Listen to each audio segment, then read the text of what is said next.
La electroacupuntura, pues, es una forma de acupuntura, pues, moderna. Combina las cosas modernas con las clásicas. Bueno, vamos a resumir un poco los protocolos para evento cerebrovascular, para secuelas de evento cerebrovascular con electroacupuntura. Si no quieres ver el video y quieres lo básico, esta es la parte más importante. Entonces, bueno, estos protocolos para evento cerebrovascular van a tener básicamente tres partes. Uno, las secuelas motoras, dos, las neuropsiquiátricas y tres, la vejiga hiperactiva. Por supuesto que podría haber más secuelas, pero estos son los principales. Entonces tenemos las secuelas motoras. Esto de los electrodos negros y rojos realmente no importa porque los equipos actuales van a tener una corriente alterna, entonces no importa dónde se coloca, pero lo dejo así para más claridad. Vamos a tener entonces que se usan muchos puntos del canal Yang-Ming, de los canales Yang-Ming, es decir, de estómago e intestino grueso. Y en la parte de miembro inferior tenemos estos puntos. Jessie, Susan Lee. Jessie es estómago 41, Susan Lee estómago 36. Estos están entonces conectados y pues se conectan entre sí, ¿no? Si están en la misma línea, entonces se conectan entre sí. Está entonces estómago 41, estómago 36 conectados entre sí. Vaso 6 y Yang Chuan, vaso 6 San Yin Yao, Yang Chuan vejiga 34 conectados entre sí también, y Jing Chuan y Lian Chu, es decir, vaso 9 y estómago 34. Si ustedes se fijan acá, se pueden conectar entre canales Yin y canales Yang, y eso pues es válido. También podríamos conectar solo canales Yang. Esto va a depender de cuáles grupos musculares queremos trabajar y de si queremos trabajar más Yin o Yang. Eso depende pues de nuestra práctica clínica, pero en general los podemos conectar de esta forma. En cuanto al miembro superior, pues tendremos también puntos del canal de intestino grueso, es decir, del canal de Yang-Ming, y vamos a conectar intestino grueso 4 con intestino grueso 10, es decir, GQ con Shou San Li, Chuchi con Yan Yu, intestino grueso 11 con 15, y podemos colocar también Shenmen con Shitsa, Shenmen corazón 7 con Shitsa pulmón 5.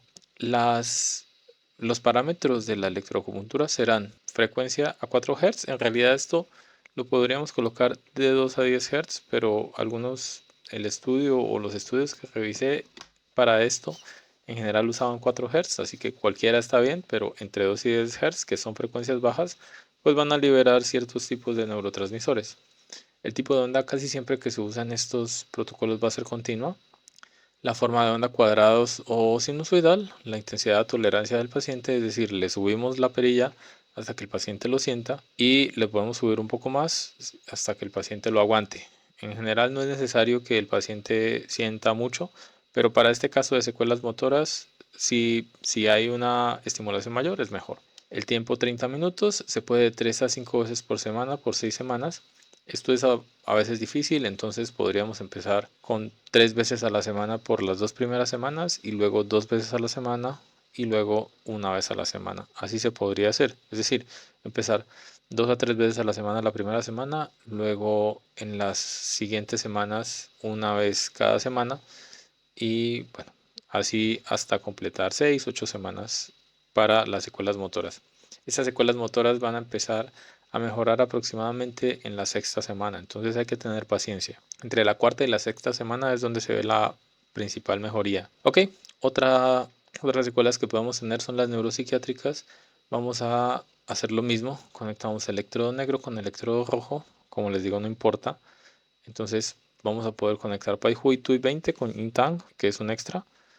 Eh, esta fórmula va a servir principalmente para ansiedad. Esta conexión para ansiedad y para cosas como por ejemplo dormir, insomnio y demás. Todas estas secuelas neuropsiquiátricas que explico en el video. También vamos a tener Session Con. Session Con son los puntos que están al lado de PyHui, al lado de My 20, aún son al lado. Estos los conecto con vesícula biliar 15 ipsilateral del mismo lado y también puedo conectar Taiyang con Towei con estómago 8. Entonces Taiyang es un extra con estómago 8. Y aquí vamos a tener una frecuencia de 2 Hz, onda continua y bueno, lo mismo de las anteriores. Es lo mismo en cuanto al tiempo, 30 minutos más o menos, y es lo mismo durante 30 minutos y es lo mismo también pues el número de sesiones, que más o menos va a variar entre 6 y 8. Esto obviamente depende del paciente. Algunos pacientes requerirán más, otros menos, pero en general se van a ver cambios pues más o menos en la semana 4. Ok, en cuanto a la vejiga neurogénica, que es otra de las complicaciones del SB, podemos usar los puntos paleado, que son los 8 puntos que están en los agujeros sacros. Y entonces podemos usar vejiga 32, 33 y 34, que son los liao. El segundo, el tercero y el cuarto, respectivamente. Estos se usan con aguja larga de 3 tsun y se conectan con otros puntos, por ejemplo Pan Wanshu, que está más arriba, Wei Yang, que está más abajo, que está al lado del sacro, al lado del coxis, perdón, y Sanjin Yao Vaso 6, que pues está abajo. Estos los podemos conectar de esta forma. Esta es una de las posibilidades.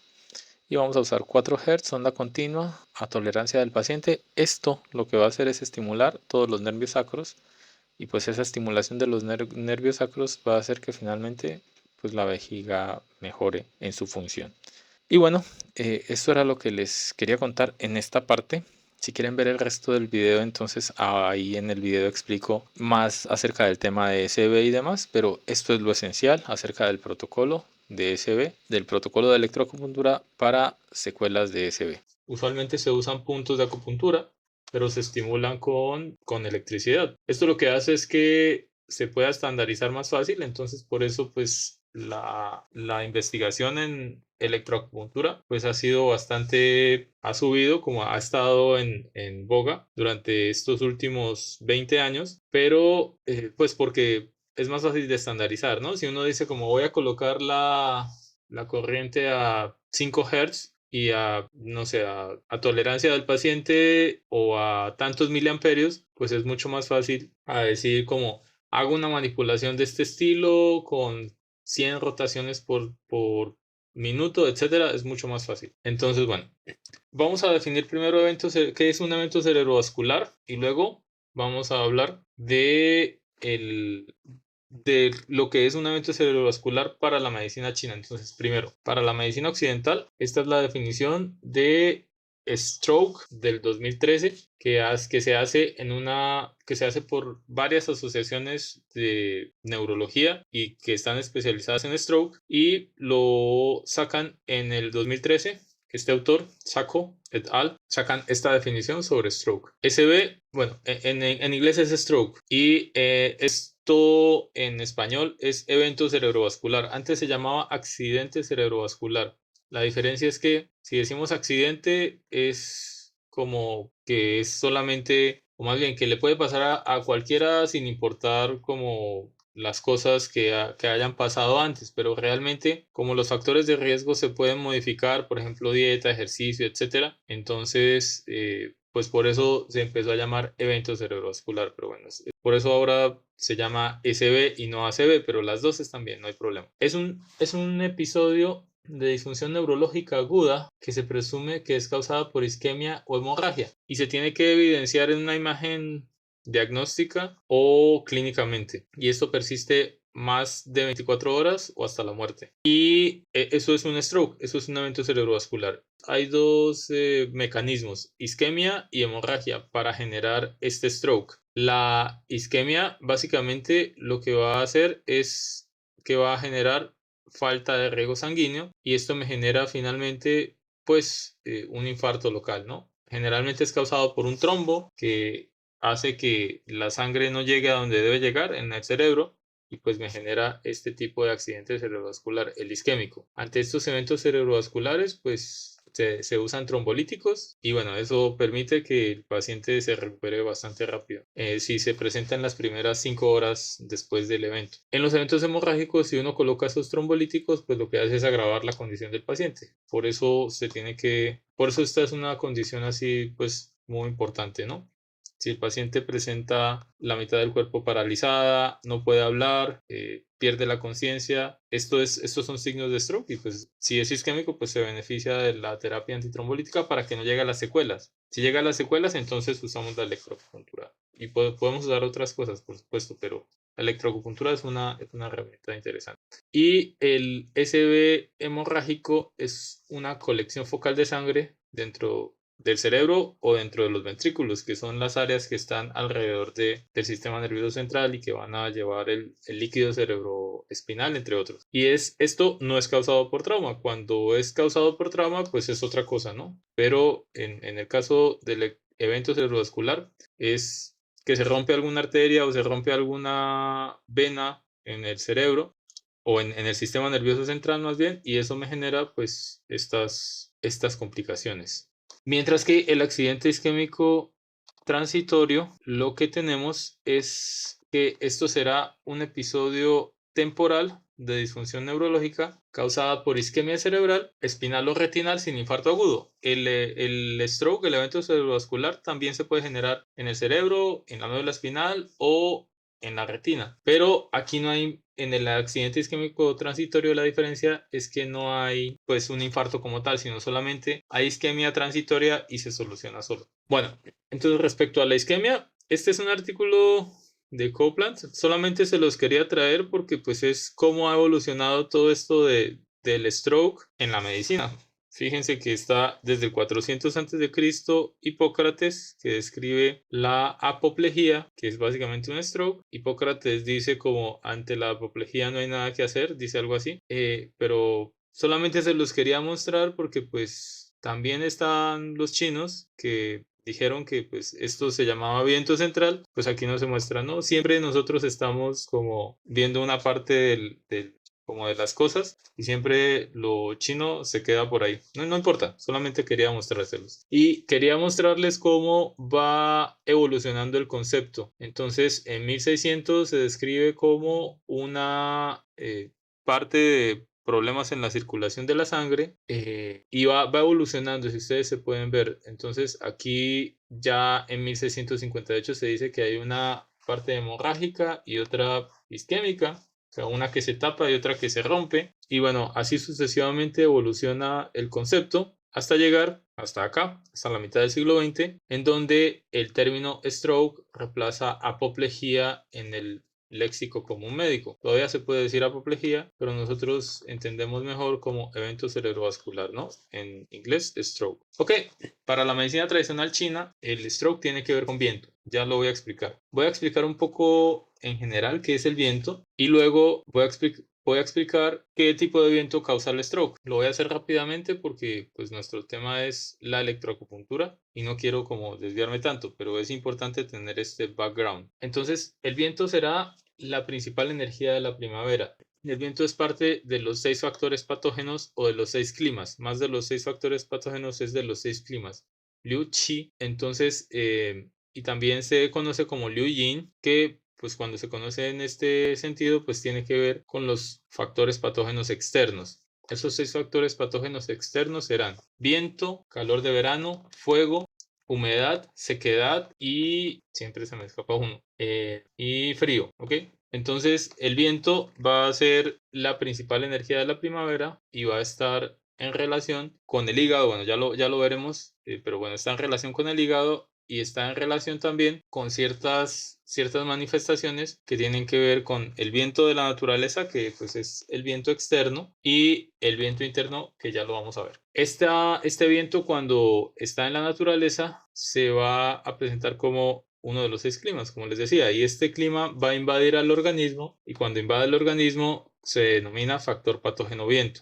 Es un factor patógeno tipo Yang. Se dice que el viento es el promotor de las 100 enfermedades. Va a existir en todo el año, en todas las estaciones y es el precursor de las enfermedades causadas por otros patógenos externos. Los más comunes son el viento calor y el viento frío, porque el viento transporta a los otros factores patógenos. Y se dice que el viento es el comandante de las 6 energías y el líder de todas las enfermedades, y por eso se dice que es el promotor de todas las enfermedades. El viento es de naturaleza ligera y ascendente, lesiona las partes altas del cuerpo. El viento llega hacia la cabeza, va hacia los pies, va hacia la piel y también va hacia los órganos. Este comportamiento hace que realmente pues afecte todo el cuerpo, ¿no? Y en el evento cerebrovascular eso precisamente es lo que vemos. Entonces, en el viento vamos a tener dos tipos de viento. Uno que es el viento externo, en donde el viento penetra usualmente a través de los pulmones, y si es por ejemplo viento frío, pues vamos a tener básicamente un resfriado, sería una invasión de viento frío en pulmón, pero también puede haber un viento interno que pues es el que me causa convulsiones, vértigo, entre otras, ¿sí? Rigidez, etcétera. Este viento va a ser usualmente un factor patógeno que tiene una sintomatología en donde esta sintomatología va a cambiar y usualmente tiene que ver con temblores, con movimientos, etcétera. También se puede producir rigidez, contractura del cuello, entre otras cosas. En el Shōgun, el primer libro, la primera parte del Huang Ti Jing, del libro del Emperador Amarillo, se dice: toda rigidez abrupta corresponde al viento. Entonces, bueno, respecto al stroke, respecto al evento cerebrovascular, corresponde más o menos, porque no es exactamente igual, porque siempre nosotros intentamos como tomar las cosas de medicina occidental y traspasarlas directamente a medicina china, pero realmente tienen corpus teóricos diferentes, así que no es exactamente lo mismo, pero cuando hablamos de viento interno o chung feng, chung es central o centro y feng es viento. Entonces, cuando decimos chung feng, nos referimos al viento central o viento interno, y este viento interno va a corresponder más o menos a algo similar a lo que pasa cuando tenemos un stroke, un evento cerebrovascular. El viento interno va a nacer del interior y se va a producir por tres causas que ya las veremos. Usualmente es debido a trastornos funcionales de Sang-Fu y tiene relación con el hígado. Este viento interno también puede ser por causas externas, es decir, puede ser por un calor externo que hace que se genere viento, pero pues tiene una causa interna. Entonces me va a producir cosas diferentes. El viento interno entonces va a producirse, como les decía, por tres cosas. La primera, un calor extremo. Este calor extremo lo que hace es secar y lesionar los líquidos y perturbar la región superior, y esto hace que corazón e hígado empiecen a funcionar mal, a que el hígado se caliente, y finalmente me lleva pues a tener síntomas pues de viento interno. Lo que se produce acá usualmente es una enfermedad febril. Hagan de cuenta, por ejemplo, malaria cerebral, ¿sí? Malaria complicada. Entonces es una enfermedad febril muy alta, la fiebre es muy alta y el paciente empieza a convulsionar, ¿no? Lo que tenemos acá es un factor patógeno externo que penetró, que hizo que aumentara como el calor, el fuego, y esto lo que hace es que hace que la sangre se mueva mucho más rápido y el viento, y por eso se genera viento, ¿no? Porque hay una perturbación en este movimiento de la sangre que hace que se genere viento. Y entonces me va a dar fiebre alta, convulsiones, rigidez en cuello y se puede llegar a la pérdida de conocimiento. Así se presenta este viento interno. Si ustedes se fijan, no es exactamente pues un SB, ¿sí? No es eso. Pero para la medicina china esto también corresponde a viento central. Entonces esa es una posible causa del viento central, del Chongfang, o del viento interno. Otra posible causa es el ascenso del yang de hígado o el ascenso del yang general. Y esto se va a producir usualmente por deficiencia de yin de riñón y de yin de hígado, que hace que no se controle el yang ni del riñón ni del hígado, y esto se va a transformar en fuego y a generar viento. Este problema, digamos, ascenso del yang de hígado va a generar que tengamos temblores, convulsiones, pérdida súbita de la conciencia, y aquí se pueden presentar también pues apoplejía, o sea, se puede presentar pues que la mitad del cuerpo no responda. Esto puede corresponder al stroke. Si se fijan, tienen otras cosas, ¿no? Pero podría corresponder a un evento cerebrovascular.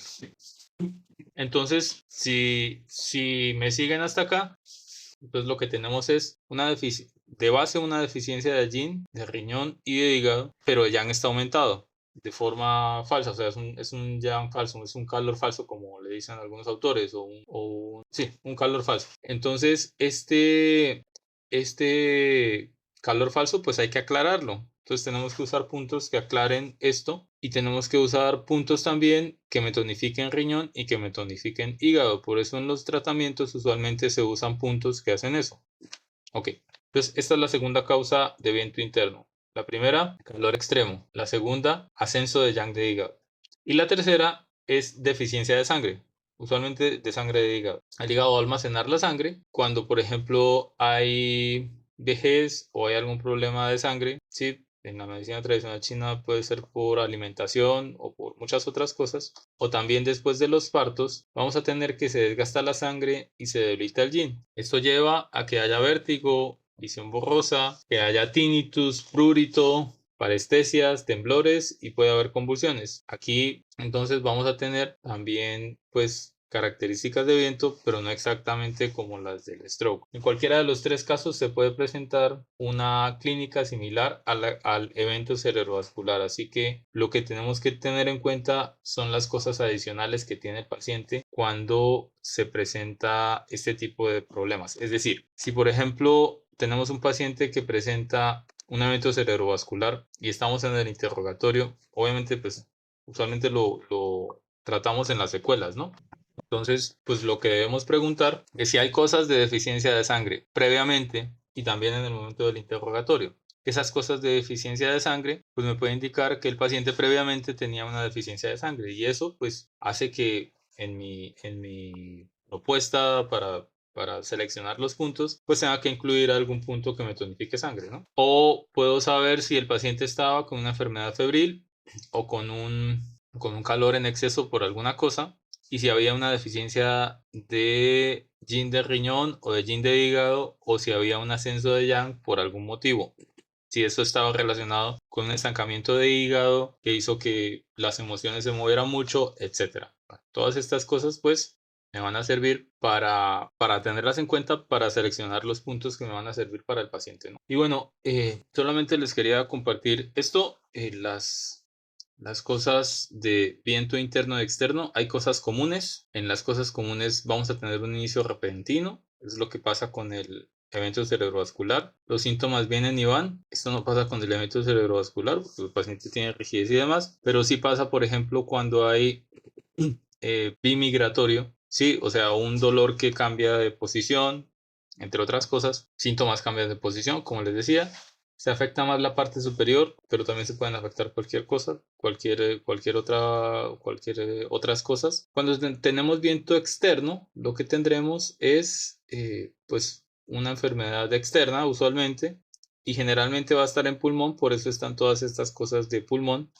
Y cuando tenemos viento interno, podremos tener esto entre muchas otras cosas, ¿no? Vértigo, parestesias, o debilidad en las extremidades o en la mitad del cuerpo, temblor, convulsiones, pérdida de la conciencia, etc. El pulso será diferente porque en el viento externo lo que está haciendo la energía es intentando proteger al cuerpo. Entonces tendremos un pulso flotante. Un pulso flotante se siente en la superficie, pero en la profundidad se siente poco o no se siente. Mientras que cuando hay viento interno tenemos un pulso cordalis en donde la forma se describe como clásicamente se describe como un bambú en el agua que uno presiona. No, mentiras, se siente como una cuerda de guitarra, así lo describen, como una cuerda de guitarra. Bueno, eso es necesario tocarlo, pero que se queden con que el pulso es diferente, con eso es suficiente. Ok, entonces, si se fijan, el corpus teórico de la medicina tradicional china y de la medicina occidental es evidentemente diferente. Sin embargo, hay cosas en las que coinciden. Básicamente coinciden en que el viento interno, cuando se presenta, me puede generar parálisis de las enfermedades, de las extremidades, perdón, y me puede generar también, pues, toda una serie de problemas como por ejemplo rigidez, que está relacionado con el evento cerebrovascular, entre muchas otras cosas. Esto entonces hace que, pues cuando estamos hablando de electroacupuntura específicamente, pues tengamos que preguntarnos cómo aplicamos la electroacupuntura. Y vamos a hablar rápidamente de cómo funciona. No quiero meterme tanto en detalle en esto porque siempre, pues esto lo vamos a ver mejor en el curso y no quiero tampoco que sea demasiado teórico, pero sí es necesario que sepamos estas tres cosas. ¿Por qué funciona la electroacupuntura en pacientes que tienen stroke o que están con secuelas de evento cerebrovascular? Básicamente por tres motivos. Regula los factores neurotróficos, regula la apoptosis celular y regula la inflamación. Entonces, en cuanto a la inflamación, pues hace que estos factores de la inflamación tengan o disminuciones o aumentos, porque hay unos que son proinflamatorios, otros antiinflamatorios, que finalmente a lo que llevan es que a que se repare mejor el tejido. Segundo, los factores neurotróficos que se liberan cuando hay electroacupuntura, lo que van a hacer es ayudar a que las neuronas se regeneren. Y pues eso se ha visto con ensayos en ratas principalmente. Tercero, se afecta la apoptosis. Entonces hay algunas señales de la electroacupuntura que hacen que cuando la apliquemos, algunas células que van a entrar en apoptosis no entren. La apoptosis es la muerte celular programada. Entonces, si esta ruta se modifica, lo que vamos a tener es una menor pérdida neuronal. Entonces, por eso la electroacupuntura puede funcionar. Además, tendremos pues mecanismos moleculares y mecanismos de señalización que pues también podría funcionar la electroacupuntura por eso. Y bueno, aquí hay otra imagen de por qué funciona la electroacupuntura. Entonces, proliferación en el sistema nervioso central, regulación del flujo sanguíneo, que esto se ha visto con resonancia magnética funcional, antiapoptosis, regulación neuroquímica de neurotransmisores, antioxidantes, entre otras cosas, ¿no? Ok, entonces, como les decía, no quiero extenderme mucho en eso. ¿Cómo hacemos para manejar las secuelas de evento cerebrovascular con electroacupuntura? Entonces, veamos un poco acerca de la evidencia que hay acerca de esto. Entonces, hay una revisión bastante interesante del 2018 en donde lo que hacen es mirar cómo funciona, o más bien, en qué funciona la electroacupuntura para pacientes que tienen stroke, que tienen evento cerebrovascular, que tienen las secuelas del evento cerebrovascular. Básicamente las secuelas son de varios tipos, pero la principal son pues las secuelas motoras, ¿no? Que tienen que ver con espasticidad y con rigidez. O sea, el miembro superior y el miembro inferior no se mueven o están espásticos, o sea, están contraídos, y esa es una de las principales. Pero también tenemos secuelas neuropsiquiátricas que tienen que ver con depresión principalmente. Depresión post evento cerebrovascular, que es otra importante. Y también tenemos secuelas de otro tipo, por ejemplo, secuelas de control de esfínteres, por ejemplo. Hay pacientes que tienen una vejiga hiperactiva y esto hace que sea también algo que afecta mucho la calidad de vida. Entonces, la electroacupuntura se ha manejado para para mejorar en general la calidad de vida pues, de estos pacientes. Se ha visto que hay mejoras en la escala Fogg-Meyer. Esta escala es para ver cómo evolucionan los pacientes después del SB, y hay mejoría de los pacientes cuando se agrega electroacupuntura a la terapia estándar. Eso quiere decir, usualmente es pues la espasticidad y todas estas secuelas se manejan con terapia física y con medicación. Si nosotros comparamos los pacientes que solo tienen terapia física y los comparamos con los pacientes con terapia física más electroacupuntura, mejora mucho el resultado clínico final. Okay. Y así se hacen casi todos los estudios, comparando electroacupuntura más el cuidado normal versus el cuidado normal. Ok, también tenemos que hay mejoras en las actividades de la vida diaria, que pues es dado por otras escalas, en la espasticidad y en las secuelas neuropsiquiátricas. Esta es la revisión que les decía del 2018, y aquí se puede ver claramente que lo que hacen es comparar, aquí está el experimento y aquí está el control, lo que hacen es comparar electroacupuntura más rehabilitación más medicación normal versus la medicación más la terapia física. Es decir, comparamos el manejo estándar más acupuntura versus el manejo estándar. Y lo que tenemos son pues que casi todos, si ustedes miran acá, estos son los resultados. Si están más allá de esta línea, todos son positivos. La mayoría son positivos. Y lo que tenemos finalmente es aquí un tamaño del efecto de 4.8. Eso es bastante grande. Eso quiere decir que hay unos efectos clínicos importantes, ¿no? Mayor a 1, este valor se considera un efecto clínico grande. Mayor a 0.8 en realidad, pero bueno, entonces es interesante, ¿no? Ok, eso respecto a la escala Fogg-Meyer, que es la escala que se usa para ver cómo están los pacientes después de un evento cerebrovascular. Esta es otra que es respecto a la calidad de vida. Es otra escala que mira la calidad de vida y también tiene mejoría. Aquí no es tan notoria, o sea, no es como tan, fíjense, en el anterior era del orden de 10 o 20, aquí no es tan, aquí es del orden de 2 o 4 desviaciones de estándar, pero igual es alta. Igual tampoco es despreciable el tamaño del efecto. Entonces, aquí vemos que también hay diferencias, ¿no? Entonces, las revisiones sistemáticas que se han hecho hasta ahora muestran que la electroacupuntura sirve para las secuelas del evento cerebrovascular. Y esta es otra, este es un estudio que se hizo en pacientes con vejiga hiperactiva. Le hacen una escala de vejiga hiperactiva y lo que encuentran es que el grupo de electroacupuntura mejora respecto al grupo de cuidado normal. Y hay diferencias, ¿no? Hay diferencias al respecto. Y bueno, esta diferencia no es tan alta. Este tamaño del efecto pues no es tan alto, pero igual es positivo.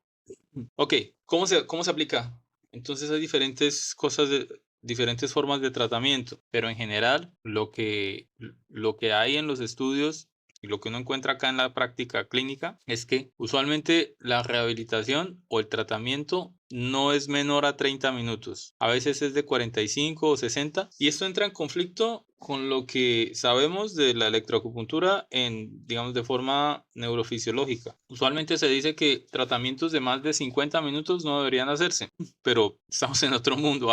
Todos estos estudios se hacen en China, la mayoría se hacen en China. Aquí funciona diferente. Aquí hacen cosas diferentes. Entonces, si se fijan, hay también cosas, hay electroacupuntura de 60 minutos. Fíjense aquí, por ejemplo, 120 minutos, que pues eso es bastante. Pero en general, si ustedes se fijan, la mayoría van a tener entre 30 y 40 minutos, que es lo normal, ¿no? Entonces, eso es respecto a la sesión, cuánto debe durar. Entonces, 30 minutos, no más de una hora, ¿sí? O no más de 50 minutos, ¿sí? Ok, ¿cuántas veces al día? Usualmente una vez al día. También hay algunos estudios en donde son 2 veces al día, ¿no? ¿Y cuántos días a la semana? Entonces, si se fijan aquí, 7 días a la semana. Eso es diferente. Definitivamente no lo podríamos hacer así o no es tan fácil hacerlo así en nuestros países. Pero al menos 3 veces a la semana. Sí, al menos 2 o 3 veces a la semana. También hay estudios que lo hacen 3 veces a la semana y también tiene buenos resultados, ¿no? 3 veces a la semana es un buen número. Al menos en lo agudo, para este tipo de pacientes. ¿Por cuánto tiempo? Entonces, pues hay también diferentes estudios, pero en general van a ser entre 4 y 8 semanas, ¿no? Va a variar, pero en general entre 4 y 8 semanas. Lo que se ha visto en estos estudios de rehabilitación es que el mejor efecto que se empieza a lograr está a partir más o menos de las 6 semanas. O sea, uno coloca la electroacupuntura. Al principio no hay mucho cambio, no hay como mucha mejoría clínica, pero conforme pasa el tiempo hay mejoría y se da más o menos a las 6, 8 semanas. ¿Ok? Entonces por eso se recomienda pues hacer esta electroacupuntura al menos unas 6 semanas.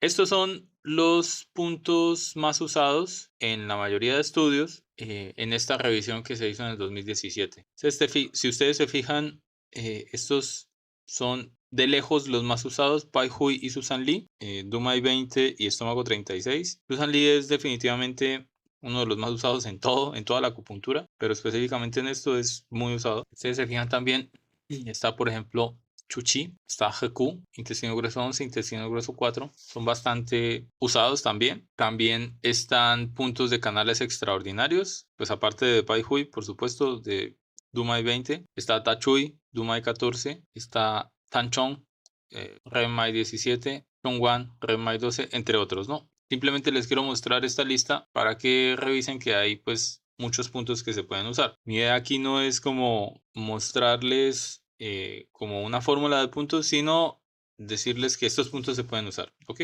Ahorita lo que podemos hacer es como para las secuelas neuropsiquiátricas podríamos usar algunos de estos puntos. Para las secuelas motoras, estos y así. Ahorita lo hacemos.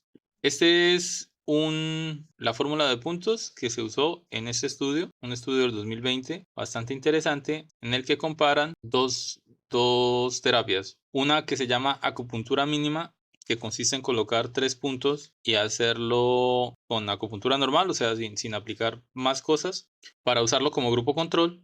Bueno, esto es discutible porque se puede hacer acupuntura sham, o sea, acupuntura falsa, o se puede hacer esta, pero así fue el diseño del estudio.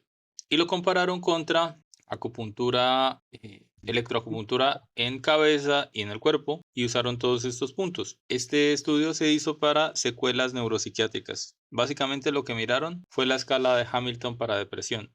Y ustedes se fijan aquí, está Pai Hui, Sumai 20, usado en todos, y aquí está también Susan Lee, estómago 36, prácticamente usado en todos los estudios, ¿no? Entonces esos dos son dos puntos que tenemos que tener muy en cuenta. Ok, aquí también usaron Tou Lin Chi, Tou Wei, vesícula biliar 15, estómago 8, Shuai Ku, vesícula biliar 8, Haiyang, que es el extra que está acá, Intang, el otro extra que está en el medio de las cejas, Shui Kou o Ren Chong es el otro nombre de REMAI 26, esos puntos en cabeza, ¿no? Esos puntos con electroacupuntura van a funcionar muy bien para toda la cuestión psiquiátrica. Entonces, en el Instituto Politécnico Nacional hay algunas tesis sobre eso, en donde colocan Intang y Pai Hui. Ellos lo colocan, si no estoy mal, a 5 Hz. No recuerdo, pero son frecuencias bajas. Lo colocan por 30 minutos y les ha ido bastante bien con todas las secuelas, todas las cosas de depresión, perdón, todas las cosas como de cuestiones anímicas, pero principalmente de depresión. Y aquí está entonces, pues lo que se usa de electroacupuntura, y para las secuelas psiquiátricas digamos, este tipo de puntos en cabeza ayudan bastante. Están conectados Pai Hui con Intang, ¿sí? Pai Hui, Intang. Entonces, Intang aquí en el medio de las cejas, Pai Hui en la coronilla. Esos dos se conectan. Sishen Kong, izquierdo y derecho. Sishen Kong es un punto que está a un Tsun de Pai Hui. Entonces, el derecho y el izquierdo. Esos dos conectados entre sí. Tou Lin Chi con el vesícula biliar 15, con el Sishen Kong derecho. Y bueno, y Tou Lin Chi bilateral también. O sea, vesícula biliar 15 bilateral. Sí, esto de acá. También Taiyang bilateral. Entonces, Taiyang es el punto que está aquí. Hacemos como que siga la ceja y que siga el canto del ojo, donde se unen un Tsun atrás. Ahí está Taiyang. Estos bilaterales. Tou Wei, aquí está Shenting, que es justo en el centro a 0.5 Tsun. Tou Wei está acá a 4.5 Tsun de acá, aquí, justo aquí. Entonces, Tou Wei bilateral. Y bueno, también usaron en el cuerpo, también usaron acupuntura corporal. Y entonces aquí está Shenmen, corazón 7, Kuan Yuan, perdón, Chuchi, intestino grueso 11 y Heku, intestino grueso 4. Y lo que tenemos es que estos los usaron solamente con acupuntura, no le colocaron electroacupuntura. La electroacupuntura que usaron acá fue de 2 Hz a intensidad, a tolerancia, ¿no? Entonces, esto, bueno, esta es una posible fórmula de puntos, como les digo. Para cuestiones neuropsiquiátricas ayuda bastante. Ahora, ¿qué usamos para hacer que mejore toda la cuestión de espasticidad y demás? Usualmente usamos puntos del canal de intestino grueso y del canal de estómago, porque son Yang-Ming. Entonces, podemos usar otro, por supuesto. Usualmente los usamos por segmentos corporales, es decir, hombro, codo, muñeca. Y vamos a usar GQ, que es muy importante y que se usa en casi todas. Podemos usar Shousan Lee, intestino grueso 10, o Chuchi, intestino grueso 11. Esos los conectamos. Si los vamos a usar con electroacupuntura, podemos conectar GQ, intestino grueso 4 y Shousan Lee, intestino grueso 10, y Chuchi, intestino grueso 11, y Jianyu, intestino grueso 15. No, esos los podemos conectar entre sí. Usualmente se usan frecuencias bajas, se usan frecuencias de 2 a 10 Hz, 5 Hz está bien, y usualmente se usa a tolerancia del paciente, es decir, se aumenta la corriente, el amperaje, hasta que el paciente lo sienta. A veces hay fasciculaciones, es decir, a veces la corriente es suficiente para que el músculo se mueva. Eso está bien, no hay problema. Es hasta que el paciente pues lo tolere, ¿no? Ok.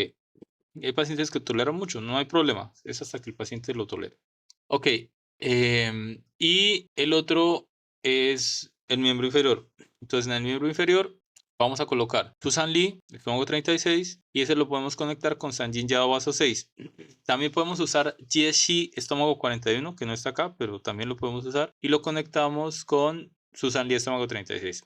Cualquiera de las dos está bien. Jieshi está en el dorso del pie, entre los malévolos. Y también podemos usar Feng Shui, por ejemplo. Feng Shui es vesícula biliar 31, que está a la mitad del muslo, cuando uno se para de frente y coloca los brazos al lado y lado. Podríamos usar ese también. Podríamos usar también, por ejemplo, Juan Tiao, vesícula biliar 30, en en la cadera para conectarlo con puntos en la pierna. Lo importante es manejar los 3 segmentos corporales, ¿no? En miembro inferior casi siempre se maneja solamente rodilla y tobillo, pero podríamos manejar un punto más arriba, ¿sí? Sin problema. Entonces, eso para la espasticidad. Para la espasticidad me van a servir puntos de canal de intestino grueso y de estómago, y me van a servir pues estos conectados entre sí o conectados con puntos de canales yin también. Lo importante es que la región se active, ¿no? Que se active la región y que el punto tenga algún sentido para nuestro diagnóstico de base, para nuestro diagnóstico sindromático. Y también, bueno, entonces para secuelas neuropsiquiátricas, estos puntos que están acá, que ya les mostré, para secuelas motoras de espasticidad y demás, estos otros que ya les mostré también. Vamos a usar también puntos para manejar secuelas, por ejemplo, de vejiga hiperactiva.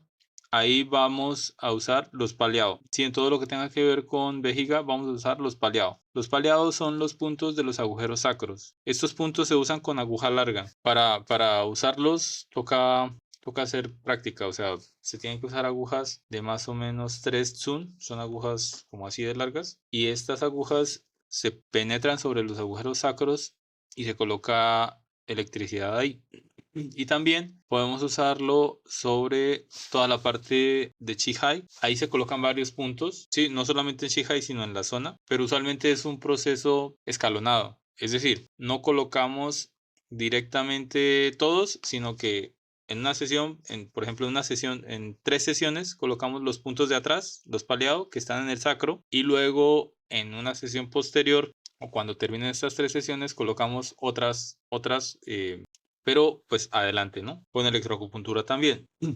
Esto lo podemos ver, lo vamos a ver mejor en las clases posteriores que tenemos en el curso, no se preocupen. Pero bueno, les quiero dejar como ese mensaje. Se usa una serie de puntos y esos puntos se adaptan al paciente, pero además esos puntos cambian conforme va evolucionando el paciente, no se dejan los mismos. Es importante eso. Entonces, usualmente para estas secuelas como de vejiga hiperactiva o de cosas que tienen que ver con la regulación del plejo sacro, que es pues toda esa parte como de los nervios que están ahí, lo que vamos a hacer es estimularlos con aguja larga por detrás en los agujeros sacros, en los paliados, por un tiempo, usualmente es 1 o 2 semanas, y después cambiamos la posición del paciente y por delante colocamos otros puntos que están en la parte pues, de adelante. Ahí usualmente usamos Guanyuan, Renmai 4, Chongji, Renmai 3, Tianshu, los que están al lado del ombligo, entre otros. Y bueno, creo que eso es como lo más importante, ¿no? Las 3 secuelas más importantes que podamos tener: las neuropsiquiátricas, las de espasticidad, que es como prácticamente es lo que el paciente ve, o sea, el paciente se da cuenta de eso y es muy notorio, y las secuelas de vejiga y de otras. Podemos tener también afectaciones de la cara. Para la cara podemos usar varios puntos también. Usualmente usamos también puntos del canal de estómago. Podemos usar Tsupai, estómago 2, y Ti-Chang, estómago 4. Usualmente cuando tenemos cosas como en cara que no se mueve o que estamos con algún problema, colocamos Ti-Chang y Jiache, estómago 4 y estómago 6, uno mirando al otro. Estómago 4 está acá, en la comisura interna de la boca, pero pues con la línea pupilar, y estómago 6 está aquí en el centro del macetero. Usualmente colocamos uno mirando al otro y los conectamos entre los dos. Y bueno, podemos usar otros. También eso lo veremos mejor cuando veamos parálisis facial, porque pues es como otra parte. Y lo otro que se puede afectar también es el lenguaje, la afasia. Hay unas afasias que son muy severas y que son muy difíciles de manejar. Por ejemplo, tengo una paciente que tiene 50 años. Lo más de linda, pues se ve querida, se ve linda. No sé cómo es porque tiene una afasia profunda, pues. Pero pues le estábamos manejando con Lian Chuan, y le estábamos manejando también con Tong Li, corazón 5. Esos son algunos puntos que se podrían usar ahí, pero también veremos eso mejor cuando llegue el momento. Entonces, bueno, quiero terminar con esto. La investigación en electroacupuntura y evento cerebrovascular. Esto es un estudio que se hizo en 2017, en 2022, no cambia aquí las referencias, es 2022, donde lo que miran es básicamente la bibliométrica. El estudio no tiene solamente esto, sino que tiene un montón de gráficas muy bonitas acerca de cuáles son los países que más investigan, de sobre qué se investiga, de un montón de cosas interesantes. Fíjense, 2003 prácticamente había 5 estudios por año hasta 2008. En 2008 China prácticamente se abre el mundo y se abre al mundo así, pues con los Juegos Olímpicos del 2008, que fue como invirtieron un montón de dinero en eso, y eso está relacionado también con el crecimiento en todos los sentidos, ¿no? Obviamente China creció económicamente desde mucho antes, pero a partir de ese momento a China la empezaron a ver más. Ya se veía, pero la empezaron a ver más. Más o menos para llegar a 20 estudios al año en 2012. Luego en 2018 unos 30 y en 2020 unos 50. Esto es solamente en electroacupuntura y evento cerebrovascular. Solamente en eso. No hay electroacupuntura de otras cosas, solamente al respecto. Y fíjense lo que investiga China respecto al resto del mundo. Prácticamente China, Corea del Sur y Taiwán. Bueno, que Taiwán es, podríamos decir que es parte de China, pero no quiero meterme en problemas políticos ni nada por el estilo, pero digamos que Taiwán, si lo contamos como Asia, tenemos prácticamente que el 94%, 93, 92, 93% van a ser Taiwán, China y Corea del Sur, es decir, países asiáticos que investigan acerca o que investigaron en esta época. De los 440 estudios que recogió esta publicación sobre bibliométricas, prácticamente el 92% son asiáticos. Pues son 3 países: China, Corea del Sur, Taiwán. Entonces, pues eso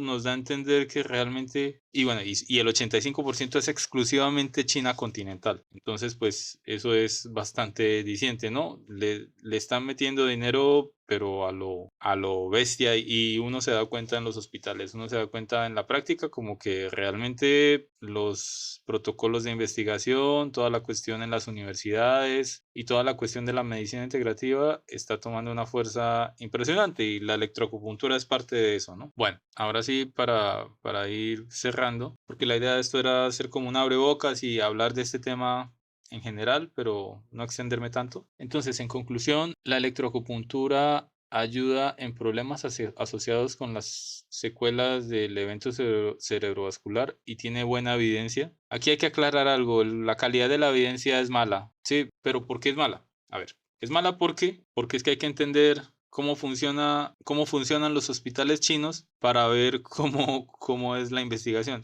Los hospitales chinos usualmente son de pago. La gente paga por sus servicios. Entonces, controlar como que los pacientes se hagan todas las terapias y demás es complicado. Eso por una parte, ¿no? Pero además, están saturados siempre como de personas. O sea, hay un montón de pacientes y usualmente están saturados, y eso hace que pues cuando uno va a conducir un estudio pues sea un poco difícil. Pero no solo eso, los académicos están también súper saturados de un montón de cosas, y además la forma en cómo se seleccionan los puntos, que uno diría como que los chinos, pues sí, es medicina china y deberían seleccionarlos o localizarlos muy bien, pues no están así. Al menos en mi experiencia, que no llevo aquí mucho, pero en mi experiencia hasta ahora, pues hay una variabilidad muy grande entre los profesionales. Pero no solo eso, sino que muchas veces el punto es como al ojo, ¿no? Es como que yo sé que, por ejemplo, Susan Lee está a 3 Stun debajo de estómago 35 en la depresión que está ahí en el vientre muscular, y tengo que tocar para poder saber dónde está. Pues como no hay tiempo, básicamente se mira ahí como que sí, ahí me parece que está Susan Lee, ¡pum! Y ya, así se coloca acá en muchas ocasiones, no en todas, pero en muchas ocasiones es así. Eso hace que sea muy difícil realmente pues de estandarizar. Bueno, eso entre otras cosas hace que pues sea complicado decir como si la calidad de la evidencia es alta, pero además las cuestiones intrínsecas de la electroacupuntura hacen que sea difícil. ¿Cómo se ciega a los pacientes de si reciben electroacupuntura o acupuntura falsa? Si es que aquí dentro de los hospitales de China hablan todos con todos y básicamente tienen una cortina y muchas veces ni cortina hay entre una camilla y la otra. Es decir, la cuestión de la privacidad ahí no está. Entonces, eso hace que sea complicado, ¿no? Pero bueno, eso también es como para discutir, pero a lo que quiero ir es, hay evidencia para soportar que la electroacupuntura ayuda con las secuelas del evento cerebrovascular, así la evidencia no tenga tan buena calidad. Sí, ok, bueno, por las razones que dije y seguramente por otras, y bueno, en fin. Y la electroacupuntura ayuda básicamente en espasticidad, en las secuelas neuropsiquiátricas, que tienen que ver con depresión, ansiedad, entre otras, y en la vejiga hiperactiva. La investigación está creciendo enormemente, se debe hacer un manejo integral del paciente, como siempre, y los puntos a seleccionar van a seleccionar del paciente y de lo que yo quiera hacer con el paciente. Eso era básicamente lo que les quería contar. Doctores, esta es la bibliografía. Estas presentaciones y demás las van a tener en la plataforma del curso sin problema, yo se las subo.